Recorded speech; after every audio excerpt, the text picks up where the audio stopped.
mean, Good evening to each and every one of you. My name is Verlon Jose. I am the chairman of the Tohono O'odham Nation.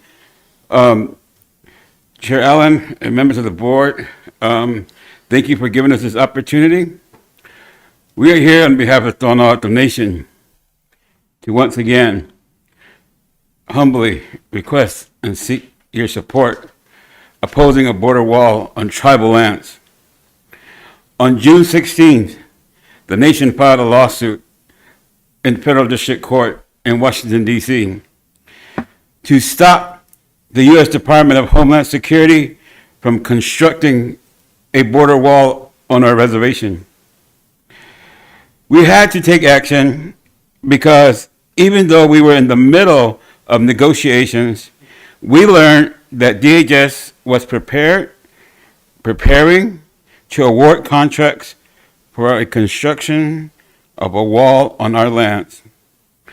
The nation's lawsuit argues that the construction of a border wall by DHS would illegally take nation's land and decrease the size of our reservation, which is not within the Department of Homeland Security's power to do so.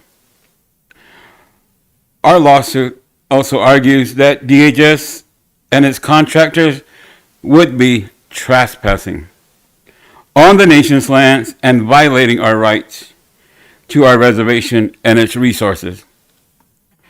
The lawsuit also explains that the wall would destroy sacred cultural sites important to us that impact our ceremonies, our religious practices.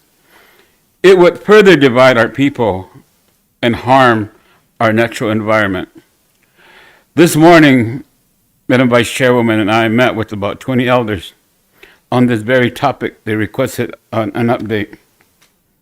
And they were in tears when they said, don't they care about us? They're further dividing our people again. They don't care about the land, and they don't care about the animals. It's sad to see our elders in tears. We understand the importance of securing the border. For decades, we have been working closely with federal law enforcement on the border. We know how to secure our own lands. We have lived since time immemorial in this area, including right here in Tucson. And we've always been very humble people, but stood to protect the people and the land. We have approved vehicle barriers, patrol roads, forward operating bases, integrated fixed towers, checkpoints, and more. We've also spent millions of dollars annually of our own tribal funds on securing the border.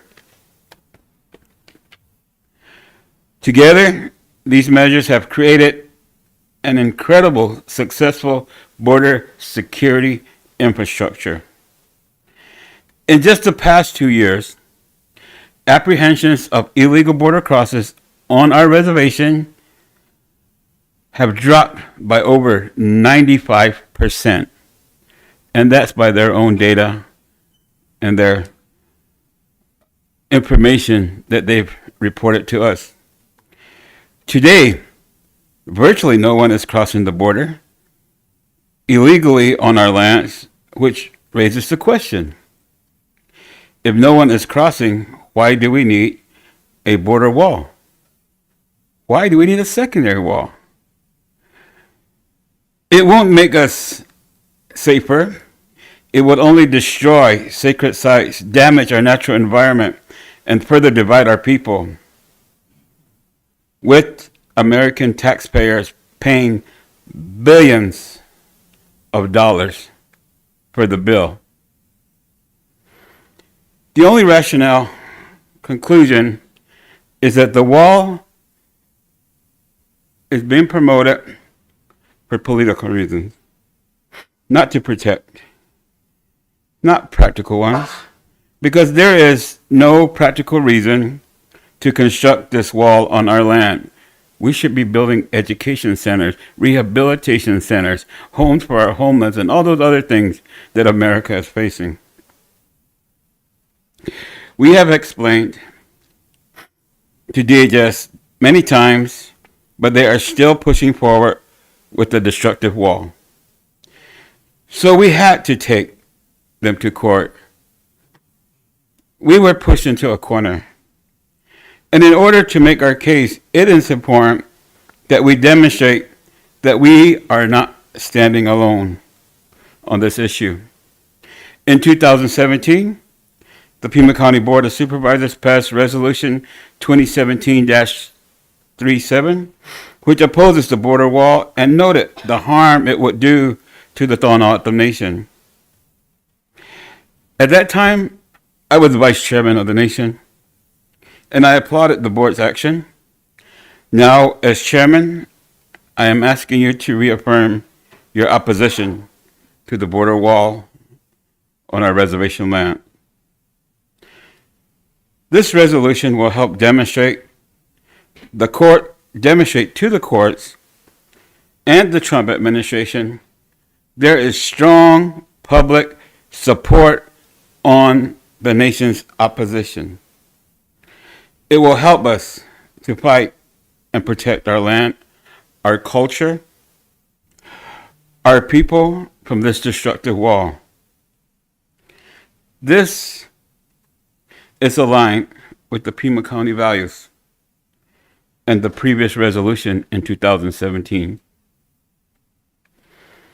We respectfully and humbly ask again, please stand with us once again to oppose this wasteful, ineffective, and harmful wall.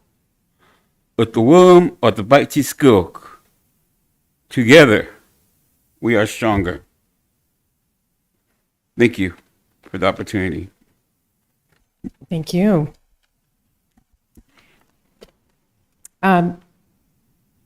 Any further questions or discussion?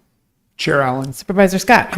I want to thank our friends from the Tohono O'odham Nation for being here today. You know, we begin every meeting with a land acknowledgement statement that recognizes that we are on land that has been a part of your civilization, as you said, Chairman Jose, for many thousands of years. I know that many of our county departments work in partnership with the nation to ensure that the services and supports that Pima County provides are delivered equitably and responsibly on Tohono O'odham Nation lands. I actually can talk.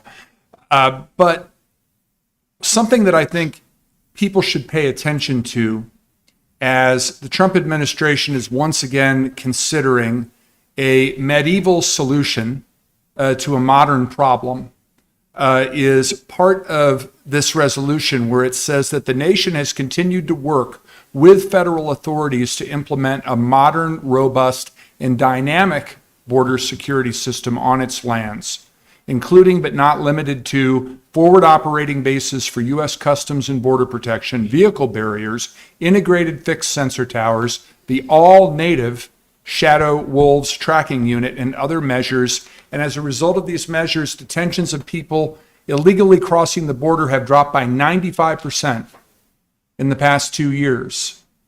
So not only is this wall, again, a medieval solution to modern problems, but you and the other folks in the Tohono O'odham Nation have demonstrated your willingness to work with federal authorities on measures that are actually going to confront these issues while also showing respect for tribal lands.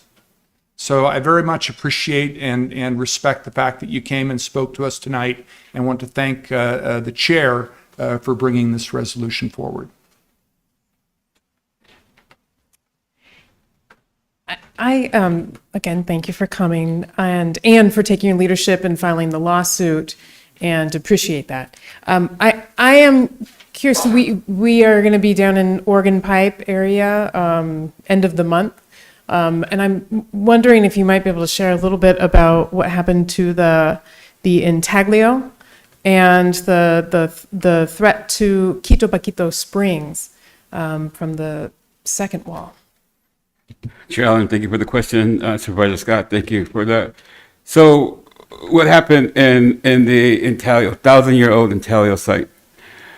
That area was clearly marked. They are building a double wall there. They have a primary wall, and they're building a secondary wall. And they can't do that because in that particular site, it's on land with the Cabeza Prieta, which is land of the Department of Defense. So, and the Oregon Pipe, and the Quito Paquito, that's an Oregon Pipe National Monument. So it's easy for them to build it there. Matter of fact, in the previous construction of the wall, they blew up Monument Hill there, which was a known archaeological burial site, which was marked, and they blew right through it. Fragments of bones were found scattered all over that mountain. So the intaglio site was clearly marked that it was an area that they needed to avoid. There was a tribal monitor in the area. They sent them somewhere else, but the contractor and whoever is operating that grader just went and graded right through it. You can't bring that back. Thousands of years destroyed. An area that is sacred to our people, an area that most people may not understand how important it is. It's not only sacred to the O'odham, it's sacred to the people. It's sacred to the generation. So they destroyed that. And as they're moving forward and they're going to build that secondary wall, it's going to have a major impact on Quito Paquito. There are 3 endangered species at Quito Paquito that are not found anywhere else in the world but there. And that is a site as well that has been protected because of its sacredness, not only to the O'odham, but to many people traveling through that region. And it's at the verge of being destroyed because they're going to have to come out. They say they want to operate in the 60-foot Roosevelt boundary. They're going out 150 to 200 feet out, and that's concerning to us. And we were out there the last time, and I'll tell you, elders who went out there to see, they wanted to see this wall, were devastated when they saw that, and they don't want that to happen to us. So thank you, Chair Allen, for asking that question. And we were out there. Matter of fact, Vice Chair and I were on a call with Commissioner Scott, and we told him when we heard about that news, and we went out there to look at it. And it's pretty sad because we knew about these things. There's so many places along the border that are known to us but are not known to a lot of other people. Because to us, our church, our place of worship is in the sacred desert.